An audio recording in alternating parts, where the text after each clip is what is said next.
Mercredi, c'était la journée internationale de la femme et c'était aussi l'occasion pour les féministes d'organiser plusieurs mobilisations dans le pays. Je me suis donc dit que c'était le bon moment pour vous parler de féminisme grâce à une série culte.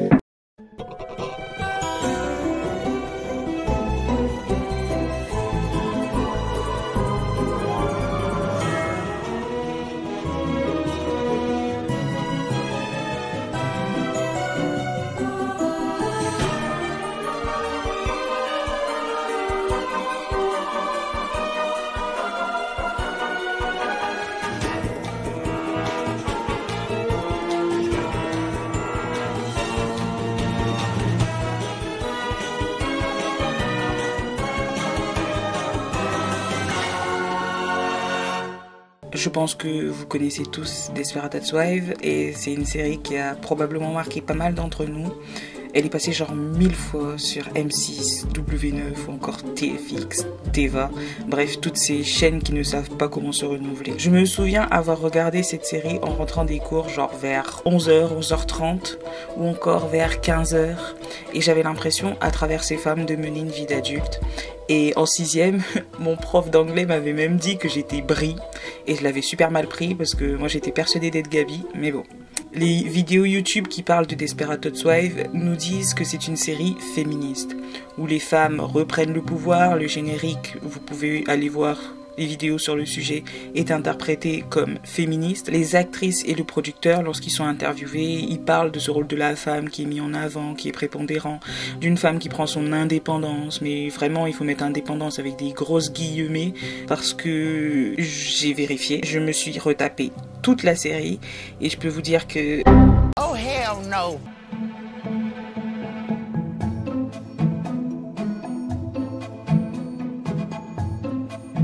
Le fait que ce soit une série créée et produite par un homme, autant vous dire que ça part mal. Je sais que les actrices, Eva Longoria, je crois, elle l'a dit, ou même Nicolette Sheridan, elle l'a dit aussi, que Marc Chéry, il avait un vagin dans le cerveau, en mode ok, d'accord, pourquoi pas. Malgré tout, le fait que ce soit un homme avec son point de vue d'homme, je sais pas si ça rend la série complètement féministe, mais on reviendra sur le fait qu'un homme puisse être féministe ou pas. Enfin, en tout cas, c'est une question que je vous pose.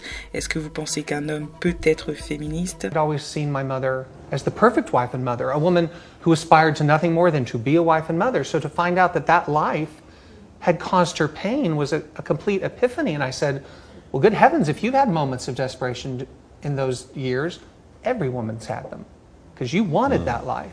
Avec cet extrait, Marc Chéry découvre quelque chose. Il découvre la nécessité du féminisme. Et oui, il nous parle de cette femme, sa mère, qui a toujours voulu n'être qu'une mère et une épouse, mais qui pourtant est malheureuse. Le titre de la série en anglais ou en français enferme ces femmes dans un rôle, celui de femme au foyer ou celui d'objet hystérique.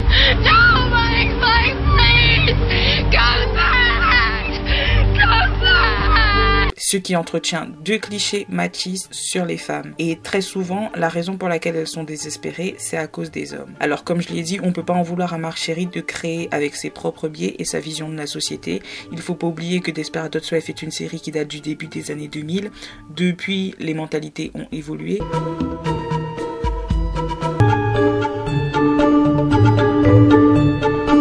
Elle se contente essentiellement de trucs de meuf. Je mets trucs de meuf entre guillemets, en mode faire du shopping.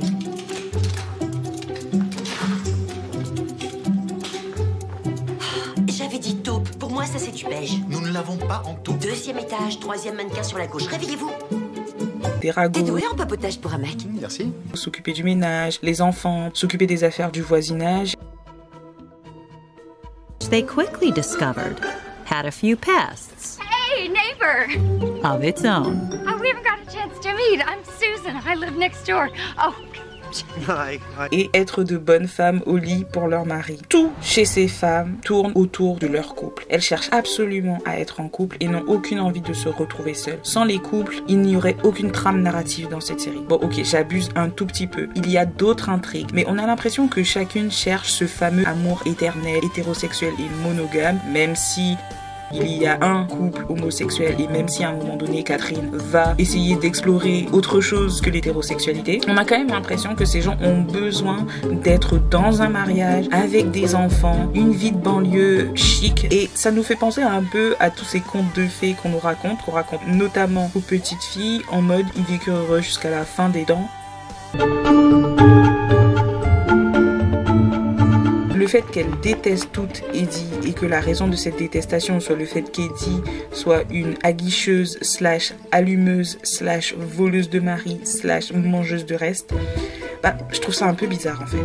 Même la manière dont on vend l'image d'Eddie au niveau de la série, sur le plan marketing, vous voyez, elle est une mangeuse d'hommes, ça dit tout du côté un peu misogyne qu'il y a quoi, sous prétexte que la meuf, elle couche avec les gens qu'elle veut, elle est une mangeuse d'hommes. Donc c'est effrayant quelque part, personne n'a envie d'être mangé, enfin je sais c'est un peu débile de dire ça comme ça, mais en gros, mangeuse d'hommes, ça a quelque chose de caricatural et ça a un peu quelque chose de négatif. Le terme de mangeuse d'hommes, she is a man eater, qui est employé par l'équipe de communication de Desperate Housewives, synonyme de séductrice. Mangeuse d'hommes, c'est aussi une appellation utilisée pour parler des mines. Les mines qui détruisent de par des conditions de travail inhumaines. D'ailleurs, que c'est aussi un film français, produit ou réalisé, je sais plus, par Daniel Colas. L'histoire de ce film, c'est l'histoire d'un groupe de bourgeois qui se retrouvent échoués sur une île déserte. Les hommes, de fait de leur testostérone proéminente, n'arrivent pas à s'entendre. Ils n'ont plus à manger. Les femmes prennent le pouvoir. Elles mangent tous les hommes qui sont sur cette île pour pouvoir survivre.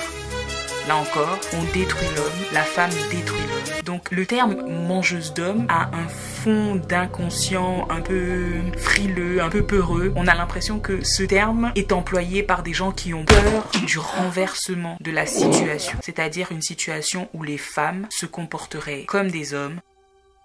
La mangeuse d'hommes, c'est aussi le titre d'un film qui a été sorti par un étudiant de la Fémis, une femme qui tue des hommes et qui prend le pouvoir. Là encore, ça rejoint le titre du film de Daniel Colas. Ce qu'on remarque, c'est que ce sont des hommes essentiellement qui utilisent cette expression. Zola a déjà parlé de mangeuse d'hommes, donc c'est un terme qui n'est pas tout à fait récent. À cette époque, on peut très bien se dire qu'il était employé de manière péjorative. Dans le cas de Colas et de l'étudiant de la Fémis, ce sont des femmes qui prennent le pouvoir et qui sortent un peu de la caricature de la séductrice, mais ça reste quand même des hommes qui attribuent ces termes-là aux femmes. Donc ces hommes qui attribuent aux femmes la caractéristique de manger les hommes, de les détruire, nous disent peut-être quelque chose. Ils ont peut-être peur, je ne sais pas, que les femmes prennent le pouvoir, ou qu'en devenant une séductrice comme le sont les hommes, la femme, Eddie, détruirait l'homme social dans le système patriarcal. Tout au long de la série, on voit très bien que Eddie, c'est celle qui a le plus de mal à se caser officiellement. Et la seule fois où on la verra mariée dans cette série, c'est avec Dave qui l'utilisera quelque part. Sous prétexte qu'elle a eu beaucoup d'amants ou qu'elle a une vie sexuelle totalement libérée, comme pourrait l'avoir un homme tout simplement. Sous ce prétexte-là, elle n'a pas le droit au mariage dans la série. Ou en tout cas, elle n'a pas le droit à l'amour sincère et heureux parce qu'elle n'est plus pure. Je mets pure entre guillemets aussi, mais c'est comme ça que j'analyse la chose en fait. Je me dis, c'est quand même bizarre que toutes, elles se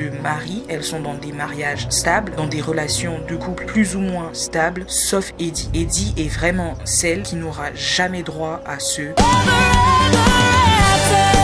Au cours de l'histoire, la rivalité entre les femmes pour un homme s'explique de la façon suivante. Puisque les femmes, pour survivre dans la société, devaient se trouver un mari et que le couple est monogame, se faire voler son mari par une autre femme, c'est risquer de perdre beaucoup, notamment sa position sociale.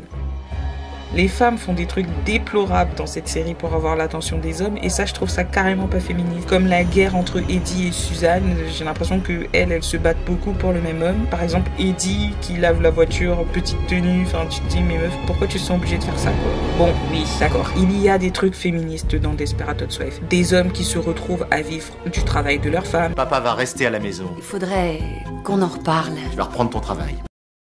Femmes qui deviennent des entrepreneuses. Et Rex qui, en étant moins conservateur que sa femme sur le plan de la sexualité, peut être vu comme un homme moderne. Et je crois que c'est tout. En fait, ce que met en lumière Desperate Housewives, c'est un féminisme conservateur qui redonne de la valeur à la place des femmes à la maison. Dans toute la série, on voit des hommes qui travaillent, mais surtout qui ne pourraient pas vivre et travailler comme ils le font s'ils n'avaient pas une femme qui fait le gros du boulot à la maison. Dans cette série, en gros, on nous dit qu'il faut respecter les femmes parce qu'elles travaillent dur pour s'occuper des enfants et que c'est un vrai boulot, surtout avec les gosses qu'il y a dans Desperate Housewives, mon Dieu.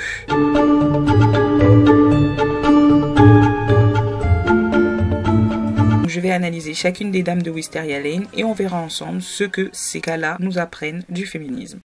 D'abord, il y a Brie, qui, selon moi, a la trajectoire la plus intéressante. Au départ, Brie, elle est une bourgeoise un peu coincée, qui pense plus aux apparences qu'au fait d'être heureuse. Elle est omnibulée par le regard des autres. Et de l'autre côté, elle a son mari qui lui reproche d'être cette ménagère des années 50. C'est intéressant de voir que le modèle phare de cette série, qui est Brie, selon moi, est inspiré de la mère de Mark Cherry et la ménagère des années 50. Ça dit beaucoup, selon moi, de ce qui a influencé Mark Cherry dans sa vision de la femme et dans sa construction des personnages. C'est vrai que Brie, même si au départ elle est coincée, psychorigide, un peu contrôle freak, le fait que son mari prenne ses distances avec ce personnage, cette ménagère hyper parfaite qu'elle se soit construite, et que lui, il essaye un peu de casser les codes, notamment sur le plan de la sexualité.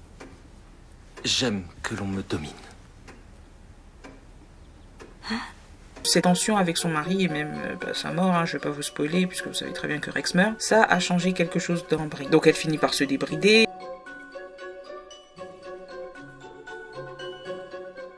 Elle finira même par avoir des relations hors mariage avec plein d'hommes, parfois en même temps. Et c'est aussi, bon, ça correspond aussi à sa période d'alcoolisme. Donc on se demande si elle est débridée à cause de l'alcool ou autre chose. Et aussi le fait qu'elle sorte avec un homme plus jeune. On se dit quand même que la Brie de la saison 8 qui sort, c'est la saison 8 ou la saison 7? Je sais plus. Non, je crois que c'est la saison 7. La Brie de la saison 7 qui sort avec Is, elle serait jamais sortie avec un homme plus jeune qu'elle dans la saison 1 par exemple.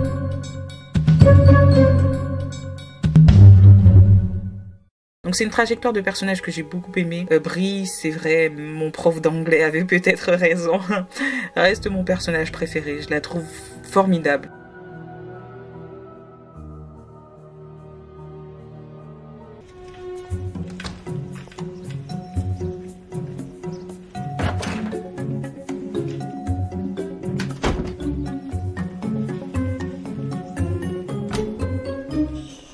Mais il faut quand même que je vous mette cette scène, quoi.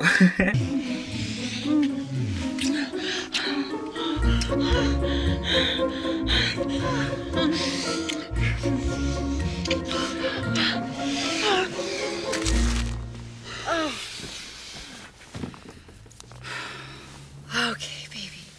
Where were we? I told you to leave it.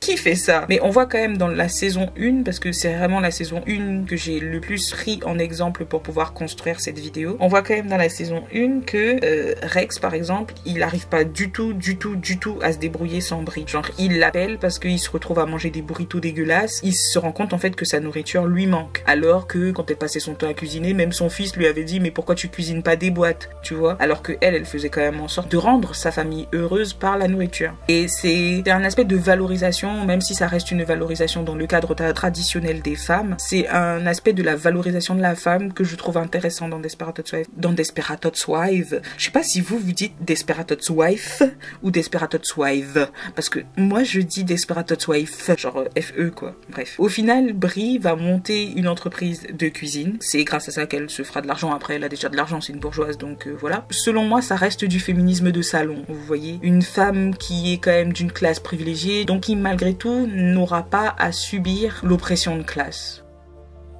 À la toute fin, on voit qu'elle rentre en politique puisqu'elle va se marier avec l'avocat là qui l'aura défendu pour le procès là, puisqu'elle était accusée du meurtre du beau-père de Gabi. Elle va se marier avec, je crois, ou peut-être pas, je sais plus. Elle finit par entrer en politique dans un milieu quand même vachement misogyne, un parti conservateur. Vous voyez, Donald Trump, il est un peu l'emblème et la caricature de ce parti. Donc pour moi, elle s'éloigne des valeurs, de ce que je considère comme pouvant être le vrai féminisme. C'est-à-dire un féminisme qui ne consent pas à l'oppression des femmes. Et Et le parti conservateur aux États-Unis est connu pour être pro-vie. C'est le fait d'empêcher aux femmes de décider pour leur corps, donc d'avoir recours à l'avortement. C'est moyen. C'est même carrément pas féministe si on suit la deuxième vague qui est le combat pour les femmes et le fait d'avoir droit à l'avortement. C'est compliqué en fait de dire que Brie est féministe parce que techniquement elle a quand même hérité de Rex, de la maison notamment. Donc en vrai, est-ce que elle a obtenu tout ce qu'elle a obtenu sans l'aide d'un homme? Je suis pas persuadée. En fait, c'est vraiment le fait d'avoir fait un bon mariage parce qu'elle a fait des études, elle a rencontré son ex-mari, enfin Rex, pendant ces études-là. Et le fait d'avoir fait ces études, ça lui a permis de faire ce bon mariage et de maintenir son style de vie. Bon, voilà, je vous expose le féminisme ou pas du personnage de Brie. Vraiment, dites-moi dans les commentaires ce que vous pensez de Brie. Si pour vous, elle suit une trajectoire féministe, est-ce que pour vous, elle représente le féminisme? Il y a un truc que j'arrive pas à comprendre, c'est le reproche que fera la mère de Rex à Brie d'avoir émasculé son fils. Et même Danielle, elle reprendra ce reproche en mode ouais, t'as émasculé papa, c'est ce que grand-mère a dit. Et je vois pas en quoi Brie est quelqu'un qui émascule qui que ce soit, parce que au contraire, pour moi, Brie, c'est la femme la plus tradie qu'on puisse trouver. Brie Van de Camp était très attachée aux vieilles valeurs, telles que le respect de la religion, l'importance de la famille et l'amour de la patrie. Dire que elle est toujours dans cette logique de respect de l'autorité masculine. J'ai pas l'impression, en tout cas avec Rex, elle se plie quand même à pas mal de ses volontés. Donc j'ai pas l'impression qu'elle soit vraiment cette personne qui a émasculé son fils.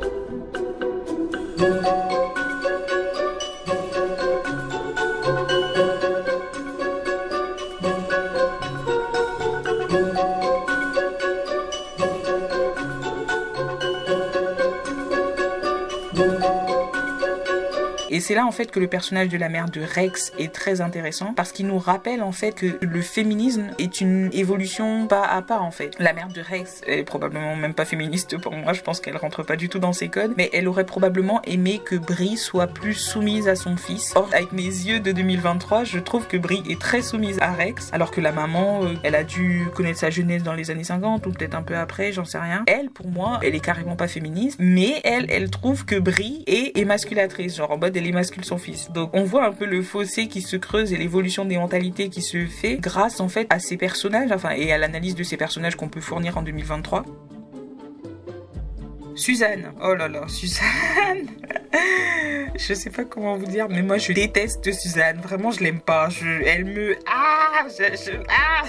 Genre vraiment, je la déteste. Après, je me dis, c'est peut-être parce qu'elle est maladroite, tu vois. Qu'elle est un peu gaffeuse. Elle est toujours hyper émotive. T'as l'impression qu'elle est toujours super fragile. C'est pour moi un personnage de série parmi les pires. Pas parce qu'elle est mal écrite, mais uniquement parce que vraiment, je la vois. J'ai envie de casser la télé. C'est incroyable. Donc, si Suzanne est féministe, parce que elle, en vrai, on peut lui accorder quelques trucs, c'est uniquement parce que c'est une femme au foyer déplorable. Donc en comparaison avec Brie, genre Brie et Suzanne, on les met en opposition, c'est vraiment le jour et la nuit quoi. Elle tient pas sa maison, elle cuisine même très très mal, alors que c'est l'une des tâches principales d'une femme au foyer, savoir cuisiner, ranger la maison, tenir en ordre, machin. C'est même sa fille qui prend soin d'elle alors que c'est elle la mère, les rôles sont un peu inversés et on voit par là en fait que le fait d'être une femme adulte, ça n'enlève pas les fragilités qu'on peut avoir à l'intérieur ou même le côté humain en fait, de ne pas toujours être au top de sa forme, le fait de pouvoir faire des dépressions et donc du coup de ne pas forcément tout le temps assumer toutes ces tâches en fait hyper contraignantes qu'on demande à une femme d'assumer lorsqu'elle est censée répondre au schéma de la femme mariée dans un système patriarcal. Tu me dis s'il y a trop de monde dans cette phrase, on la refait. D'ailleurs on voit bien que Julie, quand elle s'apprête à partir pour la fac, Suzanne lui dit mais comment je vais faire sans toi? C'est un peu une femme enfant. J'ai cherché sur internet ce que c'était une femme enfant et bon ça correspond pas trop à ce que je suis en train de dire là, mais elle a l'air parfois immature émotionnellement, genre elle est désespérante. Et c'est là que je me dis que le titre est peut-être bien choisi. Je ne sais pas si c'est sa dépendance affective qui me repousse ou... Ouais, je pense que ça doit être sa dépendance affective parce qu'elle le dit elle-même. Genre, à chaque fois qu'un mec lui sourit, elle commande déjà sa robe de mariée. T'es là, mais girl, come on. Je sais qu'on a tout envie d'être aimé, mais bon, à ce point-là, elle se retrouve dans des situations tellement pathétiques. J'ai l'impression que c'est la seule...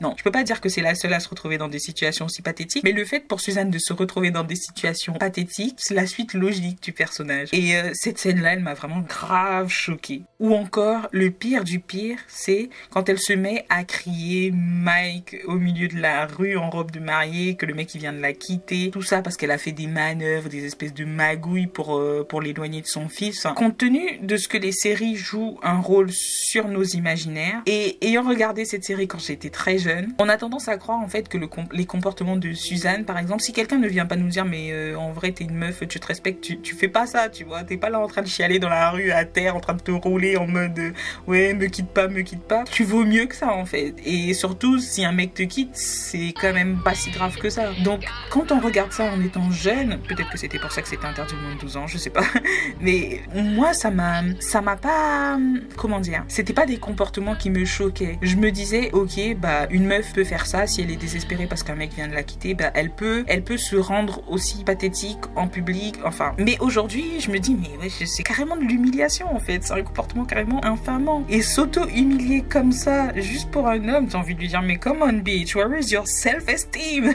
Tu vois, jamais aucune meuf ne devrait avoir à se comporter de cette manière. Et c'est vrai que ça date de 2000, mais c'est aussi un homme qui a fait qu'une femme se retrouve dans cette situation. Donc est-ce que cet homme, Marc Chéry, il se dit ouais c'est comme ça qu'une femme doit se comporter? Je sais pas. Après, je parlais de la dépendance affective de Suzanne, on sait qu'elle a pas connu son père et que sa mère c'est...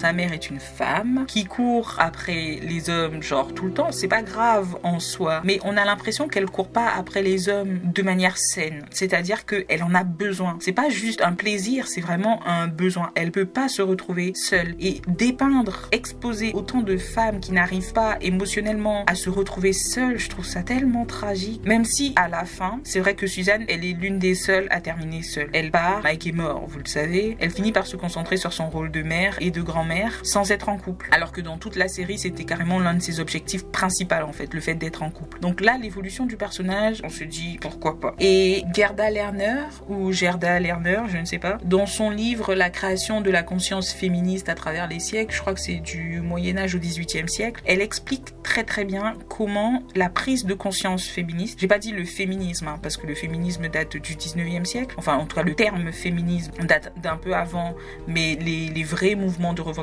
féministe date du 19e siècle, mais la prise de conscience féministe qui a duré pas mal de siècles, c'est aussi faite à travers le rôle de mère. C'est un peu paradoxal de se dire que la femme a été enfermée dans son rôle de mère, mais que c'est par ce rôle de mère, donc par l'enfermement quelque part, qu'elle arrive à prendre conscience de sa valeur, parce que sa conscience n'est pas suffisamment... La conscience a plusieurs stades. Et dans un premier temps, bah, même si le stigmate est infamant, c'est par le stigmate qu'elle arrive à prendre le pouvoir sur elle-même. J'ai longtemps lutté contre cette idée qu'il fallait reconnaître son infériorisation avant de pouvoir la briser quelque part. Mais pour le cas de Suzanne, et même en rapport avec ce que dit Gerda Lerner sur la création de la conscience féministe à travers le temps, c'est très intéressant de constater que son rôle de mère façonne la prise de conscience féministe, ou en tout cas son émancipation d'avec les hommes. D'avec les hommes? Je sais pas. Bref, vous avez compris. Parce qu'en fait, elle va se concentrer sur son rôle de mère et de grand-mère pour permettre à Julie d'aller à l'université. Donc il y a un espèce de lien de sororité, même si c'est sa mère. En tant que femme, elle se dit je peux moi l'aider à élever son enfant pour qu'elle puisse s'élever en tant que femme par l'éducation. Et ça, je trouve ça magnifique. En plus de tout ça, ce qui est intéressant avec Suzanne, c'est qu'elle essaye d'éduquer son fils MJ en dehors des schémas de la masculinité classique. MJ, c'est pas un garçon tradit, ou en tout cas conforme au schéma, conforme à l'idée que le patriarcat donne des hommes. Il se fait un peu brutaliser par une fille, et même Gabi lui dira bah t'as qu'à faire en sorte que ton fils soit un vrai garçon ou un truc comme ça, alors que techniquement bah c'est pas parce que t'es un garçon que tu dois sortir les poings ou que tu dois être violent. Enfin ça veut strictement rien dire, il y a pas de corrélation entre les deux. Et je trouve que c'est vrai que c'est intéressant que cet enfant ait été donné à Suzanne, enfin, en termes d'attribution de rôle dans la série, parce que ça correspond tout à fait à son personnage en fait, le fait d'être contre la violence. Gabi, alors elle a arrêté sa carrière quand même. Non, genre pour aucun homme t'arrêtes ta carrière. Je pense pas que ça soit très féministe, tu vois. Pour se consacrer à son mariage, enfin c'est vraiment la pire des excuses que j'ai jamais entendues de toute ma vie. Si t'as une carrière, tu la mènes, tu vois. Tu vas pas aller te mettre sous la dépendance d'un homme. Et surtout qu'elle le lui rappelle constamment. Donc ça veut dire que elle sait qu'elle a perdu en liberté en se mariant. Est-ce que t'as une idée de ma valeur à moi? Quand je t'ai rencontré, mon cher, je faisais la couverture des magazines. J'avais une carrière carrière et un avenir. Seulement j'ai renoncé à tout ça pour toi. Et qu'est-ce que j'ai gagné en échange? Après, elle reste quand même super égoïste et ça, je trouve que c'est féministe. Je sais, on pourra me dire ouais, c'est bizarre, égoïste, féministe, machin. Mais le fait qu'elle pense pas uniquement à son mariage et le fait qu'elle se dévoue pas corps et âme pour son foyer, le fait qu'elle pense à elle, ça dit aussi de sa prise de conscience du fait qu'elle soit un être humain à part entière en fait. Et ça, je trouve ça grave cool. Genre, elle a un certain détachement, notamment dans son rôle de mère. Bon, parce que au départ, Gabi voulait pas d'enfant. Gabriel et moi allons bientôt fonder une famille. Pas de négociation autour de mon utérus. Et ça, autant vous dire qu'il n'y a rien de plus féministe que le fait de ne pas vouloir d'enfant et de se dire qu'on a le droit de disposer de son corps comme on le souhaite et qu'on n'est pas obligé d'être une mère quand on est une femme. Mais lorsqu'elle aura ses enfants, elle aura un certain détachement, même si elle restera toujours une maman. Mais malgré tout, elle est superficielle et très très très attachée à sa beauté. Ça ramène un peu le cliché de la femme objet. Et ce cliché sera un peu ébranlé lorsque elle deviendra tout simplement moins fortunée et que elle se laissera aller. Enfin, franchement, faut mettre vraiment des guillemets à Eva Longoria se laisse aller ou même Gabi se laisse aller. La meuf, elle est tellement magnifique que bref. Mais elle est quand même superficielle. Même si elle tente de déconstruire ce côté superficiel qu'elle a en devenant un être un peu plus profond, qui parle de ses émotions, qui avoue avoir été blessée, elle reste superficielle. Genre quand elle retrouve sa fille, je crois que c'est dans la saison 6 ou dans la saison 7, et qu'elle lui offre un sac Chanel, enfin tu te dis ok d'accord quoi. Elle aussi, elle finit entrepreneuse avec un business de shopping. Bon, elle reste dans la performance de genre en fait. Toutes pratiquement, sauf Brie plus ou moins, elle reste dans le rôle qu'on attend d'une femme, c'est-à-dire aimer les choses telles que le shopping. Il n'y a pas d'activité intellectuelle, j'ai l'impression, dans Desperate Housewives chez ces femmes. Elles sont toutes spécialistes dans des domaines qui concernent le féminin, traditionnellement. Mais bon, c'est parce qu'on n'a pas encore parlé du personnage de Lynette. Après, Lynette, elle travaille dans une boîte de marketing. Marketing, je sais pas si c'est connu comme étant relativement féminin, mais moi je vois beaucoup de meufs qui font du marketing. Je pense que j'ai pas besoin de beaucoup argumenter pour qu'on soit d'accord sur le fait que Lynette est féministe. Parce qu'elle arrive quand même bien à recadrer son mari et à se positionner tout le temps comme étant son égal. Back to work and you could stay home and take care of the kids. I can't be with the kids all day. I'd lose my mind.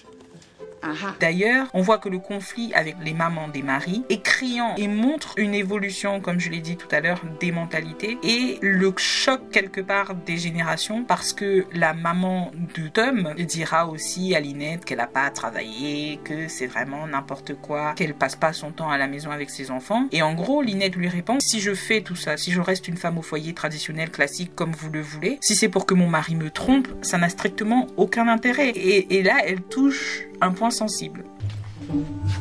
Sodagram? Make it two. Boys, Penny, I have to get the meat, so you get the sodas. Oh, why? Why? We have to take care of our men. Penny, sit. You boys want a drink? Get up and get it. They have such a long day. Classes and then their after-school sports. Allison, in this house, the women don't wait on the men. The men get off their asses and help themselves. When did it become a sin to take care of your family? You modern women, you just plop out a baby and then you can't wait to get back to your silly careers. I took care of my boys. When my husband came home, there was a hot meal waiting for him on the table. He never wanted for anything. Yeah, and how did that work out for you? He had an affair and left.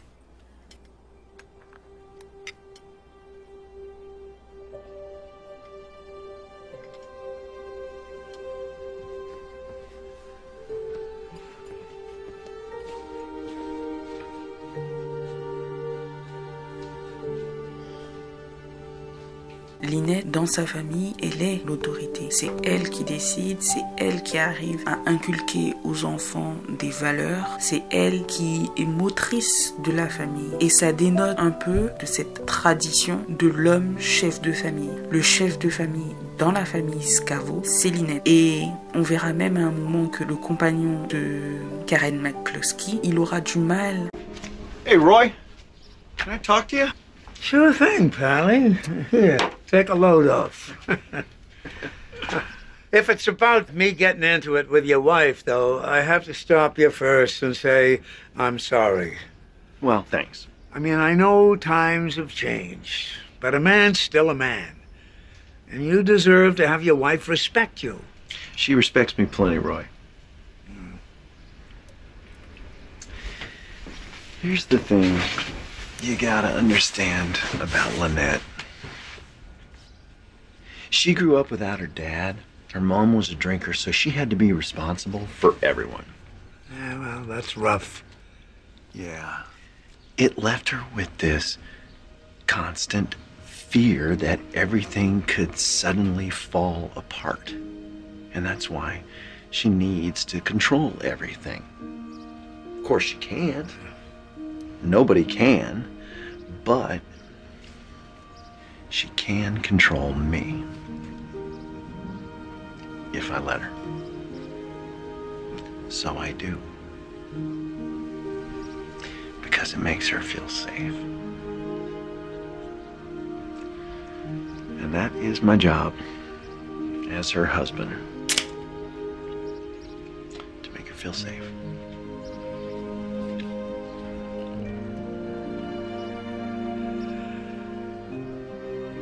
You're a good man, Scavo. I try. Now, if you'll excuse me, I have a hamburger to fetch.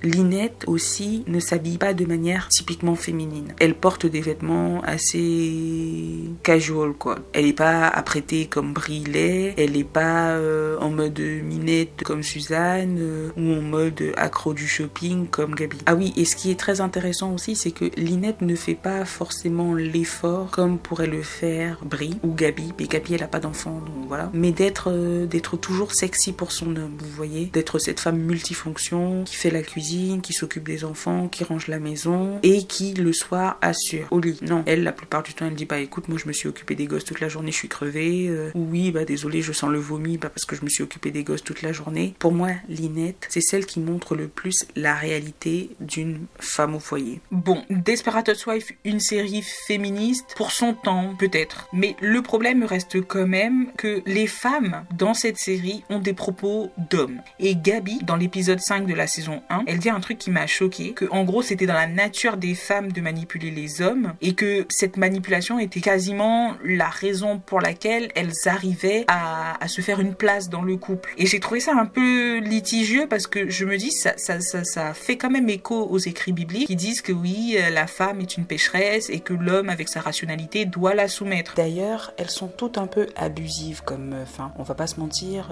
elles sont excessivement manipulatrices et honnêtement je pense qu'elles sont carrément toxiques en fait. Pour moi c'est des meufs toxiques. Je vois personne se retrouver consciemment en couple avec des femmes qui font autant de manœuvres, autant de magouilles, autant de trucs un peu chelous et se dire ouais je vais rester avec elle quoi. Après l'autre truc qui est pas très féministe, je l'ai dit aussi, c'est le fait qu'elles soient toutes un peu des objets parce qu'elles sont quand même toutes sexualisées au cours de la série. Elles correspondent toutes, absolument toutes au schéma de beauté de l'époque. Elles sont toutes super minces, même si bon Lynette, je l'ai dit, elle porte pas tout le temps des vêtements féminins, mais bon, quand il s'agit d'être sexy, elle l'est. Donc les femmes sont des objets, en tout cas sont traitées comme des objets, mais les hommes aussi, parce que les hommes de cette série, à part faire des trucs de gros mâles un peu macho, même s'ils sont de moins en moins macho au cours de l'évolution de la série, à part faire des trucs de mâles, ils font rien du tout quoi. Ils veulent du sexe tout le temps, c'est ça. Ils veulent baiser, avoir de l'argent, il y a des combats de quéquettes de temps en temps, des trucs de virilité un peu débiles. Tom's packing. We're talking big, circus big. Mike, lorsqu'il apprend que Catherine sort avec Robin, est lesbienne. D'accord. Colombienne, c'était un peu plus cohérent. Apparemment, l'autre soir, Catherine et Robin étaient un peu saoules. Non. Robin? Ouais. Ouais, elles sont colombiennes, toutes les deux. Oh ben ça alors, c'est pas possible. Catherine et Robin? Arrête. Tu t'enlèves cette image de la tête, parce que sinon, moi, je te dirai plus rien. Alors ça, c'est vraiment bizarre. Oh, tu sais, il y a des tas de gens qui, vers 40 ans, découvrent qu'ils sont homosexuels. Non, ce que je veux dire, c'est comment elle a pu être avec moi et après devenir lesbienne. Oh, Mike, elle devait probablement avoir des prédispositions. Elle a eu de la chance de t'avoir connu. Tu as été une très belle transition. Quoi? Oui, bon, je veux dire que... Enfin, quand tu fais l'amour, T'es délicate, t'adores faire des câlins. Alors ce que tu veux dire, c'est que je fais l'amour comme une femme? Mais non, je dis pas ça du tout. En fait, toi, tu es un homme équilibré, en phase avec sa part de féminité. Et tu délires, j'ai jamais eu de part de féminité, arrête! Mike, mais t'énerve pas. C'est précisément ce que j'aime chez toi. Tu pleures quand les films sont tristes. Pas les films, un seul film, une fois, Philadelphia. Et n'oublie jamais. C'était des larmes d'ennui pour celui-là. Mike! J'ai plus envie d'en parler. Non, je retire ce que j'ai dit. Desperate Housewives, une série féministe, pas du tout. C'est une série qui montre la complexité d'une femme et de sa condition dans le foyer. C'est aussi une série qui fait des femmes le centre d'une narration. Dans cette série, le thème de l'avortement n'est quasiment jamais abordé. Et s'il est abordé, il est simplement effleuré et ensuite mis de côté. Toutes les femmes qui ont eu à gérer des grossesses non désirées, la première étant Gabi, qui ne voulait absolument pas être une mère, qui se retrouve avec un enfant parce que son mari a trafiqué sa pilule. Elle finit par s'accommoder de la situation, mais elle perd son bébé. Elle n'avorte pas. Je me souviens pas exactement, mais je crois que la thématique de l'avortement n'est même pas abordée dans la saison 1. Ensuite, on a Danielle, une adolescente qui tombe enceinte. Sa mère préfère rentrer dans des espèces de magouilles cheloues, à faire croire que c'est elle qui est enceinte et non pas sa fille. Tout ça pour pouvoir envoyer sa fille dans un couvent, prendre le bébé à la suite de l'accouchement et faire croire que c'était le sien. C'est bizarre, mais bon, en même temps, venant des bourgeois, ça nous étonne même pas. Mais quoi qu'il en soit, Danielle, une gamine qui tombe enceinte, la thématique de l'avortement n'est même pas abordée. Ensuite, on a Lynette qui se retrouve déjà avec 5 gosses, qui est sur le point d'en avoir 7 parce qu'elle était enceinte de jumeaux. La thématique de l'avortement est effleurée à ce moment-là parce que entre la saison 1 et la saison 6, je crois, ça a un peu évolué. Mais elle n'avorte pas. I don't love them. Comme par magie, elle perd le bébé dans un accident d'avion qui vient s'écraser sur Wisteria Lane. Donc ouf, elle en a un, pas deux, elle n'avorte pas. Un jumeau s'en est allé avant de venir au monde. On a perdu ce bébé, mais l'autre va parfaitement bien. Enfin, Julie, qui tombe enceinte au moment où elle est à l'université, mais qui n'avorte pas, qui garde le bébé. I'm giving it up for adoption. What? Mais Mike meurt et Suzanne finit par aller s'installer dans la ville d'université de Julie pour l'aider à élever son bébé. À aucun moment dans la série, on a l'impression que les créateurs de cette série ou les scénaristes ont envie d'aborder le sujet phare du féminisme qu'est l'avortement. C'était les mauvaises questions et je vous retrouve aussi vite que j'arrive à sortir une nouvelle vidéo. Bisous! 'Cause I'm a woman, I'm a very fucking brave, strong woman. And I'll be damned if I let a man ruin how I walk, how I talk, how I do it. Man, I've been broken for a moment, I've been through it all. It's even harder to be brave alone. Was a girl, now I'm grown, I'm a woman. A very fucking strong woman.